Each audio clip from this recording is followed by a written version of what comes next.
Hi, I haven't seen you there. Welcome. My name is Hale. Let me guess, you're here because you stumbled upon my video because as a novice photographer, you just bought your very own DSLR camera, or at least has one right now that is borrowed perhaps, and wants to learn how to use it, right? Great! Thank you for being here, and sure, allow me to share to you the parts of a DSLR camera and its basic setting when capturing a photo. Oh, by the way, in this instructional video, I will be using a Canon EOS 1500D like this one. My DSLR camera is of the Canon EOS Family, which is of the Revel series and is classified as an Interchangeable Lens Camera. So basically, this video will be relevant and only be for those camera users who has cameras under the Interchangeable Lens Camera kind. If what you have right now is a digital compact camera like this one, I apologize, and unfortunately this video is not for you. Also, since the brand of my camera is Canon and the one that you have is another brand, perhaps Nikon, Sony, or Olympus, or any other brands, as long as the camera is an interchangeable camera, then this video can somehow still help you in getting to know how to use a DSLR camera. The buttons that we'll be mentioning though might be of the same as yours and might be placed in a different area of the camera. Sometimes, it might not exist in your camera. But do not worry, because even if the buttons differ, the basic settings on how to operate and use the camera while taking pictures is still the same. So what are you waiting for? Sit back and learn how to use a DSLR camera as a novice photographer.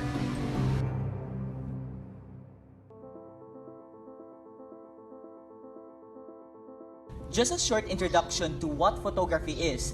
The word photography literally means drawing with light, which derives from the Greek word photo, meaning light, and graph, and meaning to draw. Photography is a process of recording an image known as a photograph on the light-sensitive film, or in the case of digital photography, it is via digital electronic or magnetic memory. There are different kinds of photography. We have landscape photography, wildlife photography, aerial photography, sports and action photography, portrait photography, architectural photography, wedding and events, fashion photography, food photography, high-speed photography, long exposure, and many more. You might wonder, all the pictures are the same, and the process of taking the images are synonymous. So what makes each kind of photography special? Well, the kind of photography depends on what the setting and the kind of lens and the position of the photographer. For example, if you plan to take food photography, the lens that you will use is either a kit lens or a prime lens. The setting shall be standard, and as the photographer, you are situated near the food so that you can capture the essence and the little details of the sumptuous meal. But when you plan to shoot wildlife, the lens that you should use is a telephoto lens with a certain setting, and as a photographer, you are situated from a distance from your subject. So, what are the different kinds of cameras? We have the DSLR camera, mirrorless camera, compact digital camera, film cameras, action cameras, 360 cameras, smartphone cameras, and the drones or the aerial cameras. There are also two basic categories of camera lenses. We have the prime lens, which have a fixed lens focal length, making them faster and sharper, and zoom lens, which uses a series of lenses to allow different focal lengths from a singular or single lens, making them more flexible but not as fast. Within both prime and zoom types of lenses, there are a variety of lenses, all with different focal lengths. Now that we have a grasp of the two basic categories of lens, let us now tackle on its types. The following are the types of lenses. We have the macro lens, which are a type of prime lens which is used to create very close-up or macro photographs. We have the telephoto lenses, which are a type of zoom lens with multiple focal points. These types of lenses are great help for isolating a subject that is far away. Wide-angle lenses are zoom lenses that are ideal for fitting a large area into a frame. This is especially useful for landscape photography or street photography. Fourth, we have the standard lenses or kit lenses. These are zoom lenses that can be used for a variety of different types of photography. This is usually the lens that come along with your DSLR camera. And lastly, we have the specialty lenses. Finally, there are some more specialized camera lenses that can impart a unique look and feel to your photographs, some of which is the fisheye lenses. Fisheye lens is an ultra-wide angle lens that can take in a full 180-degree radius around it, giving this warp effect in your photos. These are the ways on how to hold your camera.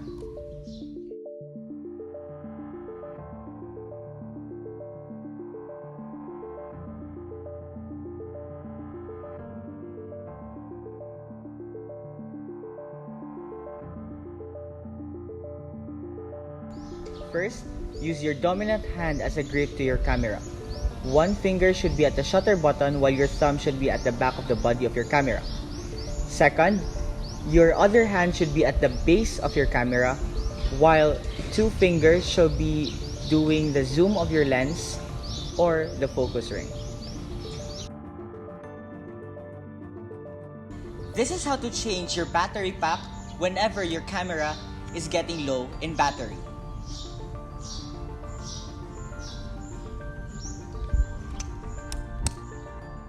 First, go to the base of your camera, open the battery compartment,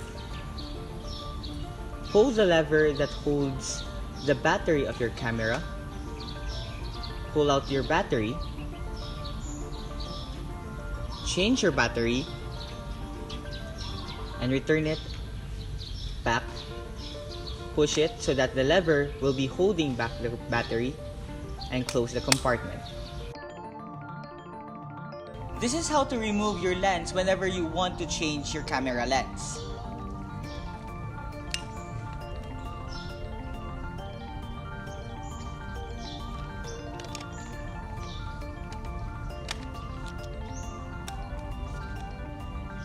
First, you need to press the lens release button.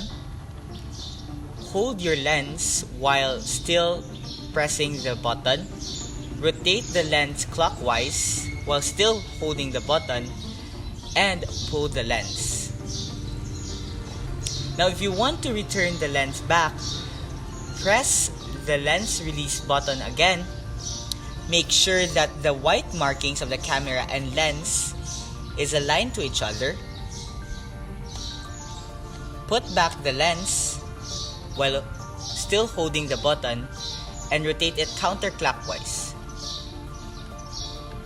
You must hear a click sound in order to assure that the lens is locked. So let's move on to the parts of the camera. Body. The body is the main portion of the camera, and bodies can be a number of different shapes and sizes. DSLRs tend to be larger bodied and a bit heavier, while there are other consumer cameras that are conveniently smaller size and even able to fit in a pocket. Viewfinder. The viewfinder is the area on the camera that you look through in order to compose your shot.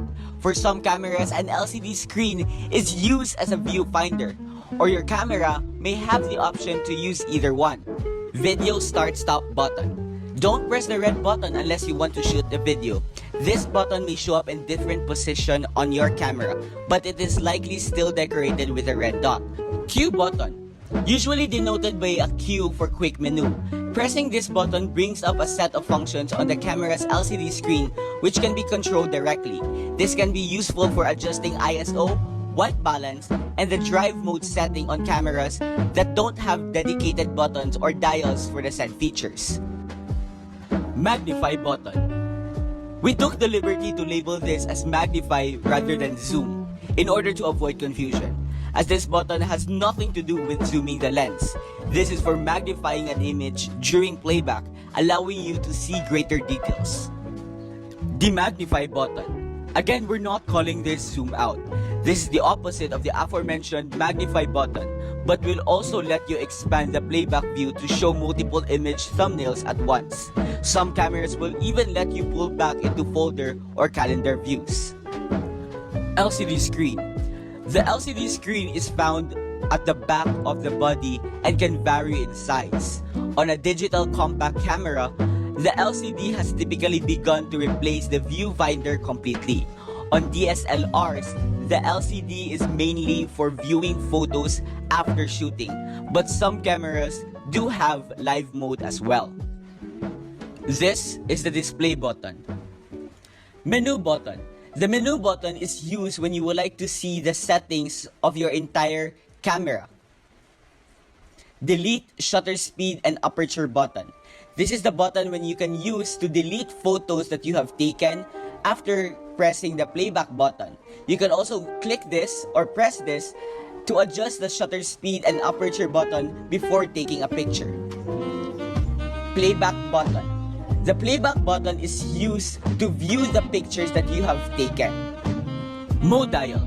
Most cameras today have a variety of functions and automatic features. The mode dial allows you to select different options such as automatic mode, program mode, sports mode, or macro mode. Older cameras may not have a mode dial because all of the settings are manual. There are also some compact cameras that use a touchscreen for selecting options instead of a dial. Shutter release button. Every camera comes equipped with a shutter release button. This is simply the button on the camera that is used to snap the picture. It opens and closes the shutter, allowing the necessary light and information to enter the camera. The amount of time the shutter stays open depends on what you have your shutter speed set to. The length of time the shutter is left open or exposed is determined by the shutter speed. Flash. The onboard flash will be available on all cameras except for some professional-grade DSLRs. It can sometimes be useful to provide a bit of extra light during dim or low-light situations. Flash button. In any of the advanced exposure modes like P, S, A, or M, this button will trigger the pop-up flash. Its location may vary from camera to camera, but the lightning bolt symbol is universal, so you'll always be able to find it. The icon next to it is the flash symbol plus the exposure compensation symbol. Lens. The lens is one of the most vital parts of a camera. The light enters through the lens, and this is where the photo process begins. The lenses can be either fixed permanently to the body or interchangeable.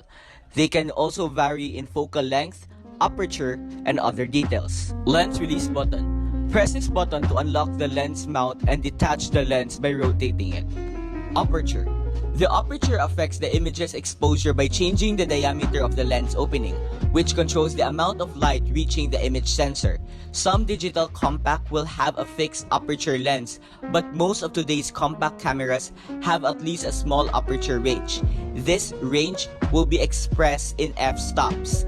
For DSLRs, the lens will vary on f-stop limits, but it is usually easily defined by reading the side of the lens. There will be a set of numbers stating the f-stop or f-stop range. For example, f/2.8 or f/3.5 to 5.6. This will be your lowest setting available with that lens. Focus ring. Film or DSLR cameras will most likely have a focus ring. This is a ring typically found on the lens that allows manual control of the camera's focus. You can decide if you want a whole image in focus or just a part of it. Autofocus, auto exposure lock, or AE/AF lock. When using autofocus and auto exposure, holding this button down will lock those settings, even if you move the camera. We also have the stabilizer lock. In the mode dial, we have two groups, the basic zone modes and the creative zone modes. Let us talk about the basic zone modes. We have the full automatic shooting. This one. This is a fully automatic mode. The camera analyzes the scene and sets the optimum setting automatically. The disabling flash. The camera analyzes the scene and sets the optimum setting automatically. In places where flash photography is prohibited, such as in a museum or an aquarium, use this mode. Creative auto shooting. Here, you can easily change the depth of field, drive or self-timer, and flash firing. You can also select and shoot with the ambience you want to convey in your images. Shooting portraits. This mode blurs the background to make the human subject stand out. It also makes the skin tones and hair look softer. Shooting landscapes. This mode is wide scenery or to have everything in focus from near to far, from vivid blues and greens, very sharp and crisp images. Shooting close-up. When you want to shoot flowers or small things up close, use this mode. To complement this, use a macro lens to make small things appear much larger. Shooting moving objects. Use this mode to shoot a moving object, such as a running person or a moving vehicle. Shooting food. When shooting food, this is the mode for you. Photo will look bright and appetizing. Also, depending on the light source, the reddish tinge will be suppressed in the pictures taken under tungent lights or etc. Shooting night portraits. To shoot people at night and obtain a natural-looking night scene in the background, use this mode. A tripod is recommended when using it. Lastly, and sometimes on some DSLR cameras, this mode on the dial is not insistent, for it is located elsewhere in the body, the video shoot mode. You shall use this mode when you plan to take videos.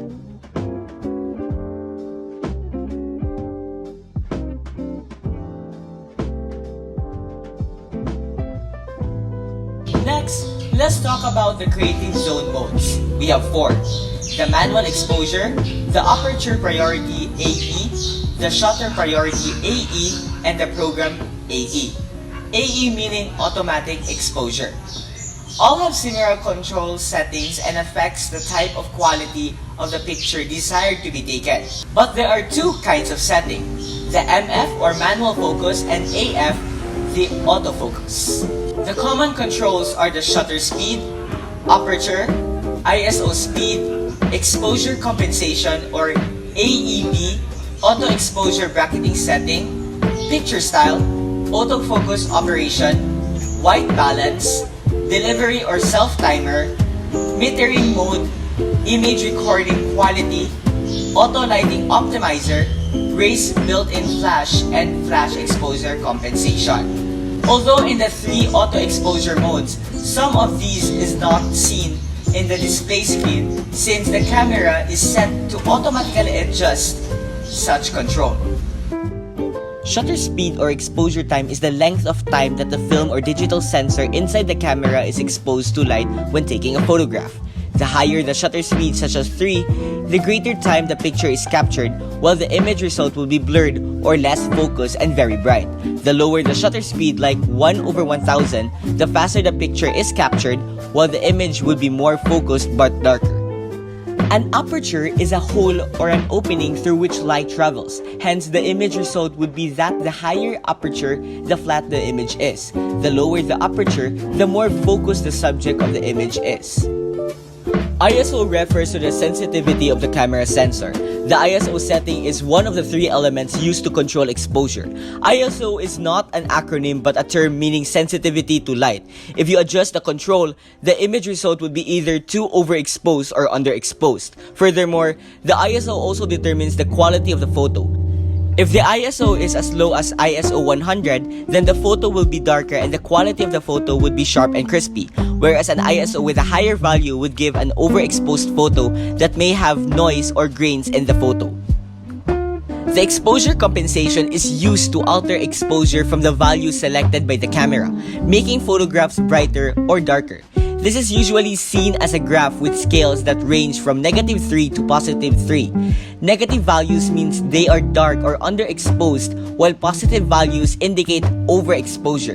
The ideal should be at 0. Picture style is a function that enables you to adjust the color tone and the contrast according to your preference. You can expect it to deliver photos with enhanced and fresher color tones and contrasts that are sharpened or weakened to suit the scene.